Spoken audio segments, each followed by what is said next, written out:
Aloha! Welcome to the Soulful Life Symposium. Thank you for being here with us today. Today we're joined by an old friend and an old teacher and someone I used to put on a pedestal and adore years ago, I still do, someone who actually inspired me to take a path and learn about acupuncture and shiatsu nearly 2 decades ago when he used to write for The Observer. I'll stop keeping you in suspense. It is the Barefoot Doctor. Thank you for being with us today. And just to give you a little idea of, the Barefoot Doctor got his name from, was inspired by the work that doctors many thousands of years ago that used to travel from place to place sharing their medicine in the form of healing, but also stories and music. And I could say so much about him, but basically, from healing, now I believe using music more as a healing tool. Have I got that right? Or how would you introduce yourself today, Barefoot Doctor? Goodness knows, that would work. I mean, that's all right. The thing is with the Barefoot Doctors, they're interesting because it started thousands of years ago, but it was up to, just before the Cultural Revolution in 1949. They were still wandering around the countryside, mostly women, and they're kind of like medicine women, wearing like bizarre clothing, and they're called Barefoot Doctors because they're humble. They're on the earth, and they didn't charge for their services. They were looked after by everybody for keeping everybody well. They'd use acupuncture, they'd use bone setting, they'd use massage, they'd use poetry, they'd use stories, they'd use song, they'd use music, they'd use all kinds of tricks to bring people back to themselves and achieve a state of wholeness or being healed. So me trained as a doctor of Chinese medicine and martial arts. I guess you could say experts. I've been doing it since I was 11, and but you saying old friend, old teacher, old guy at 64, but I'm not doing badly for 64. And the Barefoot Doctor thing, because I always used to work with bare feet, because I was trained that way, because you can jump on the table to like a monkey and massage or do whatever you need to do with someone, to get more of a purchase on them. It was actually the music critic from The Observer at the time, the newspaper, said, I saw the book on my bookshelf, a Barefoot Doctor's Manual, which is the official Chinese government manual for what they now call Barefoot Doctors, which is sort of like low-grade medics, really. And he said, why not? I was looking for a name for my band at the time. He said, what about Barefoot Doctor? It was like, yeah, man, I've been even thinking that myself. And then it became the thing, and bit by bit, like the liner notes, which are 22 books that I've written, the liner notes for the album's got a bit out of hand, basically. So I got known for writing, but really I've always been primarily a music man. And it's always been my brief to bring people to themselves through sound. And I've been developing that for 40 odd, ever since I was a tiny boy, but specifically with sound frequencies and working with dance music and frequencies and hypnosis and subliminals for 40 odd years now. I should know better by now, but I'm still doing it, and it's going really well. I've got this thing called AMPed, which is a whole universe called AMPed. Basically, it's like so far about 23 hours worth of audio and visuals and books that go with it, and it's to amp you up, to amp up your manifesting power, turn you into a proper magician, and have you performing miracles in your life, which involves. We had a chat about the symposium and how you want to go into the dispelling of the blocks that we have to enable people to live their lives optimally. So that's what that's all about. It's an entrainment in releasing the blockages and welcoming in and embodying the very best that's possible in you and around you. And I also help people one-to-one. I don't do it for money anymore, because I actually really don't have time, but it's part of my thing to help people. So I do. There's always like a whole roster of people I'm working with, usually in severe states of mental distress, but some physical fatal diseases and what have you, trying to get them to become non-fatal. And I do trainings, online trainings, in how I do all this stuff, the Taoist thing, the meditation, Qigong, the martial arts, communication skills, vocal work. I mean, everything, anything really, all aspects of life. Because what I do is basically take this ancient Taoist system and make it accessible and contemporary and useful for everybody. And that's me. That's what I do. Here I am with you. Does that satisfy you as an answer? Yeah, that's awesome. That's awesome. Thank you. So while you were talking, the word ascension came to me, which is something that is only in my kind of awareness, is only, maybe less than a decade that I've been aware of it, and, how the light coming in is changing us and stuff. And is that part of your world, and if so, how does it kind of mesh in with what you do? Well, I think I think it's fundamental to everyone. Like if that is a truth, which it seems to be to me, I feel it as that. It's surely at the root of everyone's experience, whether they're cognitive of it and are framing it like that or not. And it's for sure there's an evolution occurring. Where I was a little bit blindsided is that leading up to the end of the 90s, I naively imagined that we had actually done it, that the Enlightenment was here. And that was it. Global consciousness was spread. It had manifested as globalization, and it hadn't become a dirty word yet. Sting was doing Tantra, Madonna was doing yoga, and so on and so on. It was in all the glossy magazines, so the mainstream media was really promoting it. And then suddenly, and this is what I didn't see coming in my naivety, really literally on the millennium, I felt it shift. It went dark, and the opposing force came through and is now fairly, it's burgeoning and quite a thing to be reckoned with. So what that did was remind me that everything has its yin and its yang. So if you're going to bring the light through, you're going to invite the equal and opposite amount of darkness. It doesn't mean that's bad. It's the friction between the two is essential for things to evolve. And all we can do, if we're focused in on the beauty and the goodness and the harmony and the love, is to add our weight to that force rather than try and fight the darkness off, because you can't fight darkness. There's an expression, you can't fight darkness with a stick. All you can do is shine your light brighter. And it only takes one small candle flame to extinguish the darkness in an entire room. So I think that's where I'm coming from. In my, as humbly as I can, I just would love to do as much as I possibly could to bring people to a state of joyfulness, because we only get this one ride, in this body. So why make it horrible if you can make it lovely? That's really. Oh, cool. I love how you've put that. That's really awesome. And I actually, weirdly enough, just had an aha as you were speaking, because I've just been through up to kind of a week or so ago, a very short period, but very intense period of big challenges, a really, really tough time. And, weirdly enough, the title of this, event is about, living your purpose. And I always know that one of the most important things to do is to focus on purpose. And that's kind of what brought me through it.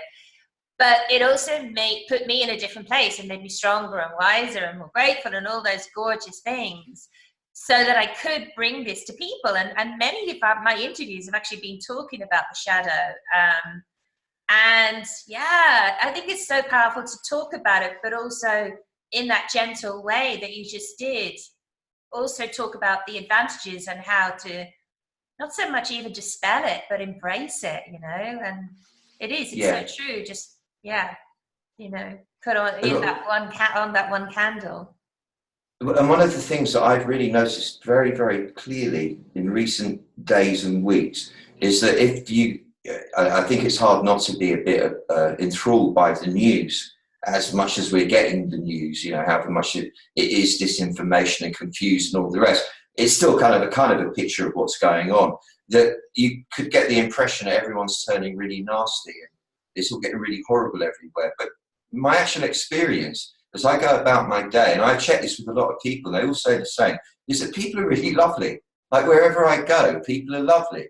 And I mean, it doesn't matter their political persuasion even. I spent quite a bit of time in Hungary recently for a work project, and I found myself having a really amazing conversation with a guy who turned out to be Well, the guy said, I said to his friend, he's a lovely guy. He said, "But I don't know if you think that if you knew what his political persuasion was, you know, he's like a proper right wing, da, da, da." And I said, "Yeah, but the thing is, like, we had a hug, and in that was love, and that's healing, and maybe that will go into him to make him realise that foreigners, i.e. me, for example, aren't all that bad, or whatever it is, you know."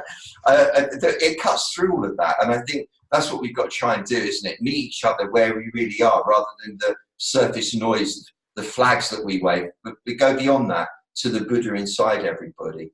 And I don't know what it will do, but it must do something better than being in fear, I think. I love that. I love that. No, you're so right. I mean, I rarely listen to the news, but luckily when I do, it doesn't kind of affect me. I don't have to go, la, la, la, I'm not going to listen to it. But my next question is about how, so there's some people that are quite happy being fed that and not wanting to change. And I think then, you know, there are some people who would love to be able to view the world the way you were saying. Do you have any tips for them on how they can maybe shift their focus or start to see the love and the beauty in the world that's really there? Yeah, I'm laughing because that's a great question, and that's kind of what I do really, is give people those tips. That's my job, I suppose. So here you go. Here we go. These are the tips, and I'll try and keep it really simple. I think maybe you should stop me after maybe 2 maximum, and then if you want more, I'll give you more, because I could go on for hours otherwise. The difference with this Taoist system that I work with to at least most other systems is that it uses how you sit in your body as a mechanism for shifting your experience. So rather than using the intellect or the imagination or even the kind of devotional aspects of, you know, getting into that kind of prayerful state, it uses shifting how you're sitting inside your skin, because that directly alters how you're experiencing everything. So the first thing is that because we think a lot and we're using our intellect quite a lot, it draws the energy and therefore the heat up the body into the chest and the head, and makes us tend to therefore be in our imaginations a lot more than just being present. So people live in a story rather than living in reality. So the first thing is you allow the weight of your head and all the thoughts that you've got going on and the weight in your chest and all the feelings that you've got trapped in there to drop down into the lower abdomen area, so let it rest on the pelvic floor, because that's where weight wants to go. It wants to drop down. So you just let it drop down. And that in itself immediately changes your state, because you're no longer like that. You're down and you're present. You're on the ground. You're an animal on the planet. So you've started retrieving your sanity, basically.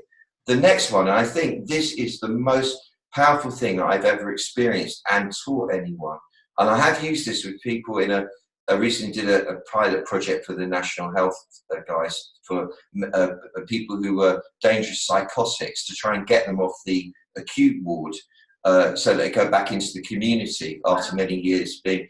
And this is the technique that I used. And once I could get it through to the guys I was working with, they transformed completely from being like institutionalized kind of mental health victims to being empowered, beautiful people. I mean, really, and I'm not exaggerating. And this is but it also works on a much less, you know, when you're much less disturbed than that. You have a front part of you and a back part of you. Like everywhere forwards of the side seams of your t-shirt, and then everywhere back from there. You got front and back. Now, we make sense of reality by telling ourselves a story about what's going on. It's a whole complex of descriptions by which we try and make sense of what's occurring in our lives. Also, we're describing to ourselves our position in the story, our status in the story. And we do that by projecting it like a movie on the back of the forehead, more or less. It's all in the prefrontal lobes. And the prefrontal lobes are the most recent part of the brain to evolve.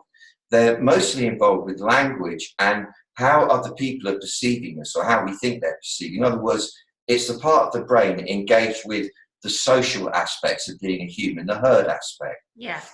And we are so good at creating these stories that we don't even realize they're stories. We think they're real. For example, a bank statement, you're in debt, you didn't realize you were, you've got bills to pay and you can't see how you're going to do it, and you freak out, you panic. And in the panic feeling, you think, oh, I know that, so I'm going to be sitting begging under a bridge soon, and then, oh, my life's done, I'm finished. And you know, you'll go, I'm not saying people go into that one, and you're in a spiral, and you don't for a moment stop to think, this isn't actually happening, this is purely imaginary. And you react to it with intense fear in the belly, which tightens the belly up. That squeezes more heat up into the forebrain, which then makes it worry even faster. And you're convinced now that your life has become a catastrophe. And it's not actually so. But the fact, but that's what goes on. In other words, that's an sort of an extreme example. The story to, oh, I know, you meet somebody and you kind of fall in love with them. Oh, they're beautiful, they're amazing. What a handsome guy, what a beautiful woman, whatever. And then you start to create a story about it. Firstly, you'll go through, yeah, but what happens when they find out that I'm actually human and I'm not exactly perfect and all the rest? And you also go, and then is this kind of a marriage thing, or is this like a relationship affair thing? Is this whatever? You box it into a description and so on. And then you react to that. You even start getting angry with that person about boxing you in to that situation. You haven't even done anything with them yet. And that's another example. All of that what I would call the conundrum, the drama of being a human being, goes on in the front of the body. It doesn't go on in the back of the body. It goes on in the front brain, and the feelings occur in the front of the body. Then you consider what the front of the body is like. It's a very vulnerable place because it's wide open in the belly. You could easily be wounded there, the throat, the face, the groin. It's quite an exposed place, and therefore it's insecure by nature. And being insecure, it's a bit like that. It's not the most stable of environments. Plus, as well as which, you have the actual noise of all the organs working, because they're all doing their thing, the heart beating, the lungs breathing, the peristaltic motion of the stomach and the liver doing, all of that. What happens is that because our sense organs all face forwards, we perceive the world occurring in front of us instead of realizing it's going on all around, beneath, above, and everywhere. And because the world is a very enthralling, riveting, exacting, challenging place, a stimulating place, we are drawn forwards naturally to come to meet it, like to do stuff in it. This probably starts happening, I reckon, at the early stage of school, where you're required to perform for the teacher. For the first time in your life, outside of home, you've got to perform in an alien culture. And it's exacting, it draws you forwards. And I think most of us forget then to go back. Now, let me talk about the back part of you. The back part of you is what developed first in the womb on a cellular level. You started as a spine, and then you grew out from there into the rest of you. So you could say that the back, specifically the spine, is your original self on the physical plane. While in the womb, you are in your back. That's who you are. You're in the back. You're really relaxed. You don't have to rush forwards. You're able to sit back like the queen or the king in the throne. You don't have to come forwards because there's nothing to do. You're just sort of, learning to experience yourself. As soon as you come out and then you having to start performing as a sort of a 3-year-old, 4-year-old, that's when you get pulled forwards into the front of the body and you lose the connection with your original self, the eternal self, the soul that took form in the womb. That bit where you get all your power from, all your inspiration, all your energy to stay alive from, all of it, you're divorcing yourself from it. And because you're doing that, you weaken yourself. And then you start leaning on other people, or the external world, or possessions, or achievements, or events that are coming up to get your energy from. And as we know, they don't work because it's yin and yang. You might get that Ferrari that you really, really want, but you didn't reckon on the fact that people are going to key it down the side and that the petrol costs are going to be exorbitant and that certain parts of town you can't drive through without people shouting abuse at you, for example. You might really, really want that relationship. You meet the person and suddenly you realize it's not just about, it's also a responsibility that you didn't have to deal with before, So that it doesn't matter what you pin your hopes on feeling good about, or from in the external world, there will always be the shadow as well as the brightness. The only place that you can get that feeling that the soul craves is in the back of you. So when you learn to sit back, what you're doing is you're in an environment where nothing is going on. A little bit of kidney action, but other than that, there's nothing really happening in the back. It's very strong. It's the strongest part of the body. It's pretty protected compared to the front. You've got the ribs, the pelvic bones, and so on. And therefore, it feels a lot more secure. It's not scared in the back. The back is relaxed. There's nothing going on in there. So the Taoist thing is you learn to sit in your back instead of the front. And it's a martial art trick, because when you're punching, if you punch from the back, you've got your body weight behind it. If you punch from the front, you've got to have very strong arms to prevail. So when you put your body into it, you've got the weight there. That's like putting your back into everything. Simultaneously, if someone's hitting you, you stay in your back, because then you're not afraid of what happens to the front. It's like, oh yeah, there's a punch coming. No problem. But when you're in the front, it's like, ugh, and you're scared, you're angry, you're all those things. So you learn in the martial arts to sit in the back to get your power. And then this is just a matter of translating that into all the time, so that if you're going through a really difficult emotional phase, rather than identify with it, you see it's going on in the front of you. That's where it is. It will never be in the back. It will always be in the front. And you observe it. You go, oh, that's interesting. I'm going through that. But I'm not. It's happening there. Me is the eternal self. You know, I know this will pass, like everything does. And what is my intention? Well, my intention is to prevail and come out of this smiling with everything feeling beautiful. And then that's what will happen. You know, so it gives you the command. Like, if you're a racing driver, you sit right back, because you can see the track properly. You get proper panoramic view. You see the instrument cluster. If you're sitting forwards, you can't see the instruments. You can't really see the road right. So this is all about just claiming your power space within. Whew, there we are. I got there. Arriba! Now I remember why I used to love your articles of The Observer so much. Thank you. You pack it in. I love it. Pack it in. God, what was I going to say? So I would love you to try and explain it to people how to get there. One of the juiciest things that I learned when I was doing my shiatsu training was through qigong, but also it's one of the keys of shiatsu is how to operate from my hara. You know, how to kind of breathe deeply and allow my whole being to come from this. One of the most amazing things. So now I rarely get kind of stressed if I feel, not that I ever walked down the streets at night and think someone's following me, but like years ago in London or whatever, or anything that might normally ignite the fight or flight. Just take that deep breath and be in my hara, and it's just one of the most powerful things. You learn how to respond and not react and things like that. And I think that would be a really good key to give, you know, people to just take that deep breath into the hara. But is there anything that they can do so that they can kind of bring their consciousness into their back? A really simple. Yeah. I mean, I'm glad you brought that up, because there are, like, you know, there's a whole list of other techniques I could say, and that would have been the next one I would have come to, because it's crucial as well. You know, once you're in your back, once you drop the weight, so you're stable, and you come into your back so that you've got perspective, you need to then kind of organize the entity that you are into a sort of a unified force, a shape, a collected entity. And that Dantian thing, the hara, that just below the navel, gathering yourself there is the way to do it. The way the Aikido people say it is they think about the one point.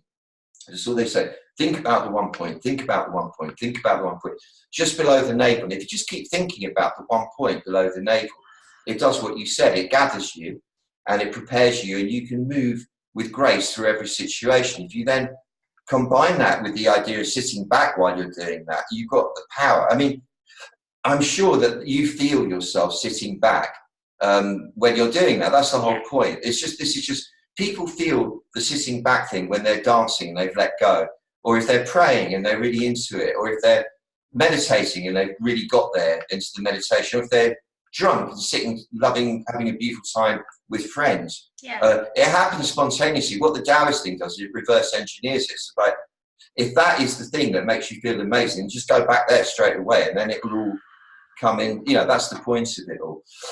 Excuse me. Now, it's funny because once you get it, you realise, like, how could I need someone to tell me how to do this? It's like saying, you know, like learning how to lift your arm up. You just know how to do it. It's your arm. It's the same. It's your back. But we do strangely need to kind of retrain the way the mind's working, because we're used to thinking rather than using what we call proprioceptive sense, you know, feeling the body from the inside.